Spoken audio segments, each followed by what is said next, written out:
नमस्कार विद्यार्थी मित्रांनो, पुन्हा एकदा तुमचं हार्दिक स्वागत आहे नवीन अशा व्हिडिओमध्ये. मित्रांनो, खूप साऱ्या विद्यार्थ्यांचा प्रश्न असा आहे की GCC TBC टायपिंग परीक्षेची तयारी करत असताना आम्ही खूप सराव करत असतो, मात्र स्पीड एका ठिकाणी येऊन थांबते, यानंतर पुढे वाढतच नाही. याच प्रकाराला स्पीड वॉल असं म्हणतात. मग ही स्पीड वॉल येते का, आली तर ती कशी तोडायची आणि यामधून बाहेर पडून स्पीड कधी वाढणार आणि कोणत्या पद्धतीने वाढणार, याच संदर्भाने आपण या व्हिडिओमध्ये चर्चा केलेली आहे.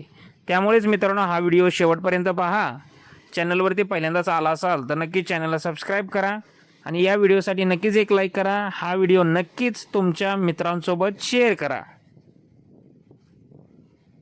मित्रांनो, रोज आपल्याला एकच प्रश्न पडतो. आम्ही दररोज इन्स्टिट्यूटला जातोय, दररोज कीबोर्डवरती सराव करतोय, प्रॅक्टिस करतोय,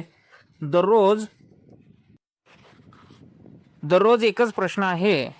दररोज आम्ही इन्स्टिट्यूटमध्ये जातोय, प्रॅक्टिस करतोय, मात्र स्पीड काही आमचं इन्क्रीज होत नाही, वाढत नाही.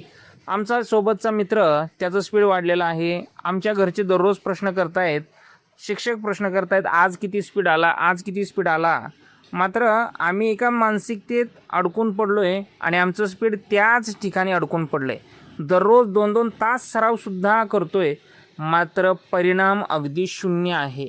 हे नक्की का घडतं आहे, हेच समजायला मार्ग नाही.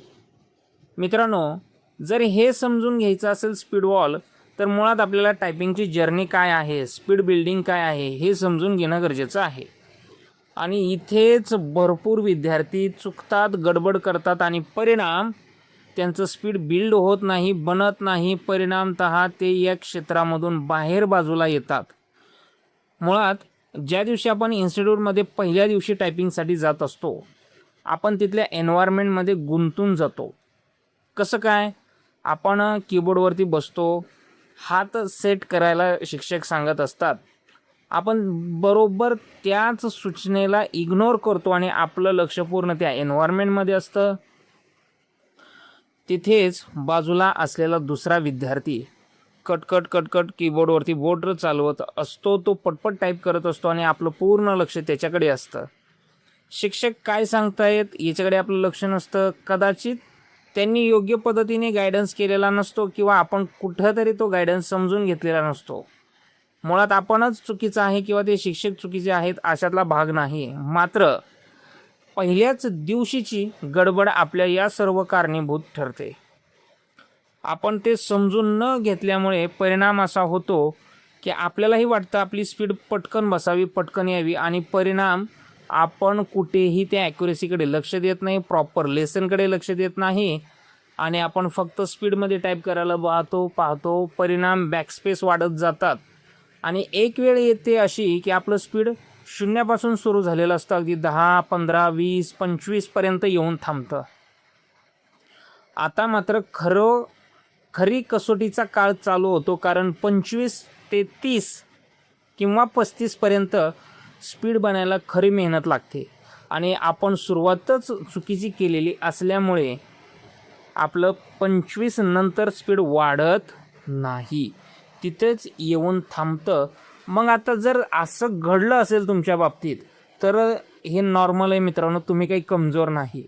हे सर्वांच्याच बाबतीत घडतं. प्रत्येक विद्यार्थी हा ठराविक स्पीड नंतर थांबतो, भले ते कोणीही असू द्या. अगदी 20, काही विद्यार्थी 20ला थांबतील, काही 25ला थांबतील, काही 28ला थांबतील, काही 22ला थांबतील. मात्र प्रत्येकासोबत हे घडतं, हे नॉर्मल आहे. याचा अर्थ तुम्ही कमजोर नाही असा बिलकुल होत नाही. मात्र याच परिस्थितीला स्पीड वॉल असं म्हटलं जातं. आणि मग ही स्पीड वॉलचं लक्षण काय काय आहे? पहिली गोष्ट म्हणजे प्रोग्रेस दिसतच नाही. तुम्ही म्हणता ना सर, दररोज आम्ही प्रॅक्टिस करतो, शेवटी आमचं स्पीड तेवढंच आहे. म्हणजे 25, कधी 26, कधी 24, कधी 25, कधी 26, याच्या पुढे वाढतच नाही आहे. आणि स्पीड वाढलीच नाही मित्रांनो, तर आपला कॉन्फिडन्स हा ॲटोमॅटिकली कमी होतो. कॉन्फिडन्स कमी होतो. मात्र प्रॅक्टिस वाढते, रिझल्ट काहीच दिसत नाही. रिझल्टच दिसला नाही, प्रोग्रेसच झाली नाही, तर आपला कॉन्फिडन्स हा कमी होतो. परिणाम आपण बरोबर त्या सिस्टीमच्या बाहेर फेकले जातो. मग तुम्ही या सिस्टीममध्ये आहात की सिस्टीमच्या बाहेर आहात, तुमच्याकडे स्पीड वॉल आहे की नाही हे कसं चेक करायचं? काहीच करायचं नाही. आत्ता स्पीड पॅसेज करायला घ्या.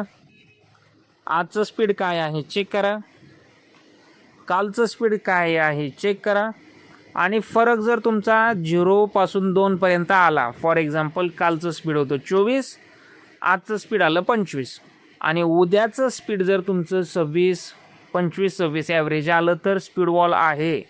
कारण जास्तीत जास्त 2नी फरक पडतो स्पीड वॉलमध्ये, जास्तीचा फरक पडत नाही. मग जर समजा आमच्याकडे स्पीड वॉल आहे असं समजलं, आता पुढे काय? याची कारणं काय पहिली समजून घ्या. पहिलं कारण आहे, मेंदू जुना पॅटर्न रिपीट करतो, नवीन स्पीड स्वीकारतच नाही. तुम्ही कितीही म्हटलं ना, सर स्पीड वॉल नाही, आम्ही काम करणार आहे, स्पीड वाढवणार आहे, इन्क्रीज करणार आहे, मात्र ठराविक शब्द आल्यानंतरच तुमचा मेंदू तुमचा स्पीड ॲटोमॅटिकली पकडतो. For example the, if, in, असे ठराविक जे शब्द आहेत, कॉमन शब्द, हेच तुमची स्पीड पकडणार. मात्र काही जर अवघड शब्द आले, सर्टिफिकेट असतील, गव्हर्नमेंट असतील, किंवा असे ठराविक शब्द, तर ते तुमचा मेंदू, आपला जो ब्रेन आहे तो ॲक्सेप्ट करत नाही. दुसरं काय, आपण नेहमीच एका कम्फर्ट झोनमध्ये टायपिंग करतो आणि त्याच स्पीडमध्ये प्रॅक्टिस करतो.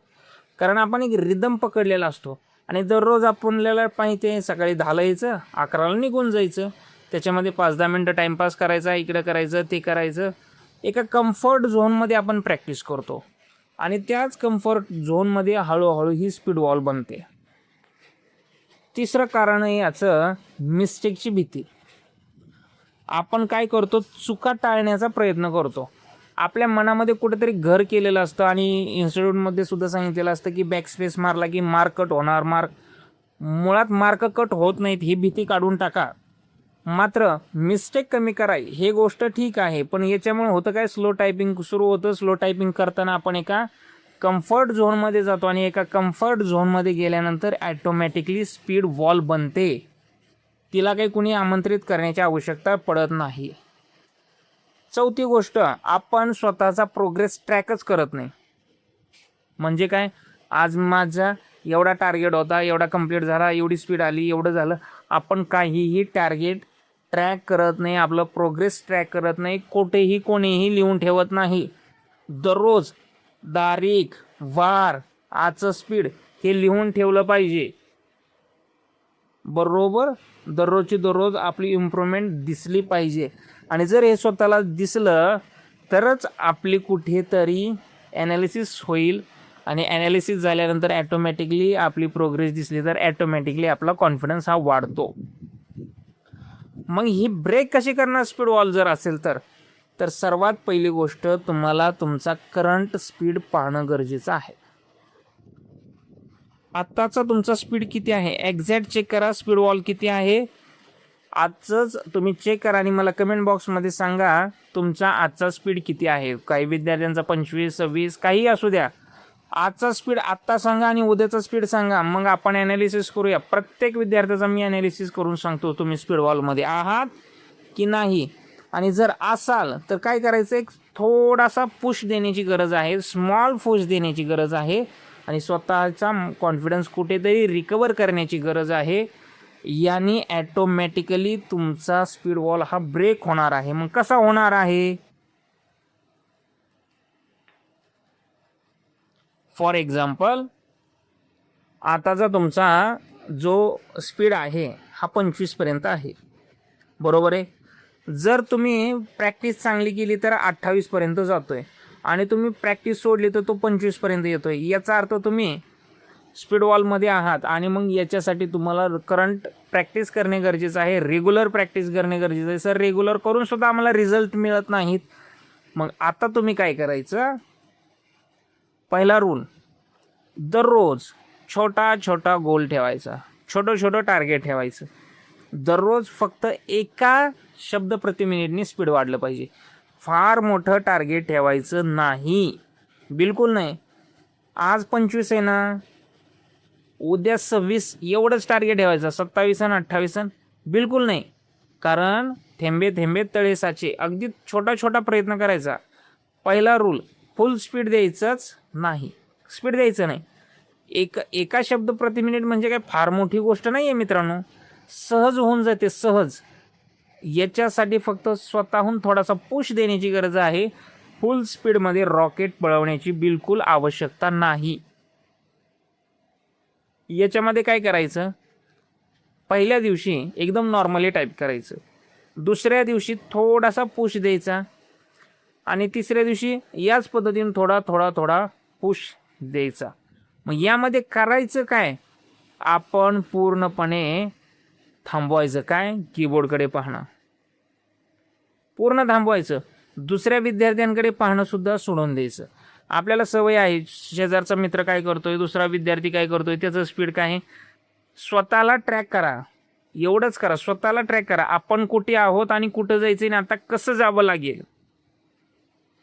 यानेच हळूहळू आपली ग्रोथ होणार आहे, थोडी थोडी होणार आहे. स्वतः शिका, रिपीट करा आणि स्वतःची ब्रेक वॉल करा. स्वतःची स्पीड वॉल स्वतःच ब्रेक करा. कोणीही येणार नाही ती भिंत तोडायला, कोणीही सांगणार नाही तोडा, कोणीही म्हणणार नाही हे करा. जे आहे ते हळूहळू करा. याच्यासाठीच हा व्हिडिओ आहे मित्रांनो. कुठेतरी आपण पॉझिटिव्ह विचार केलाच पाहिजे. 1 ते 2 दिवस स्वतःला ऑब्झर्व करा.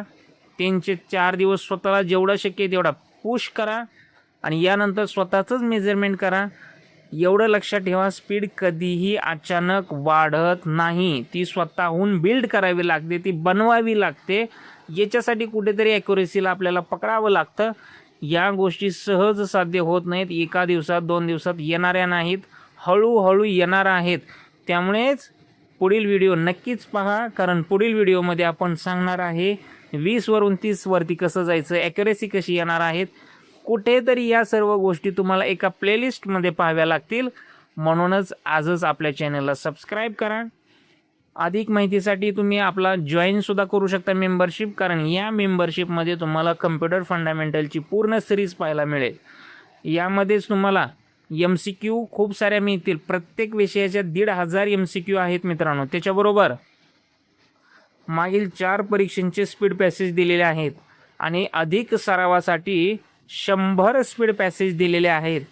या सर्व गोष्टींचा तुम्ही जर अभ्यास केला प्रॉपर तर नक्कीच तुम्ही परीक्षा चांगल्या मार्काने उत्तीर्ण व्हाल. एवढीच अपेक्षा. सध्या तरी आपण इथेच थांबूयात. धन्यवाद.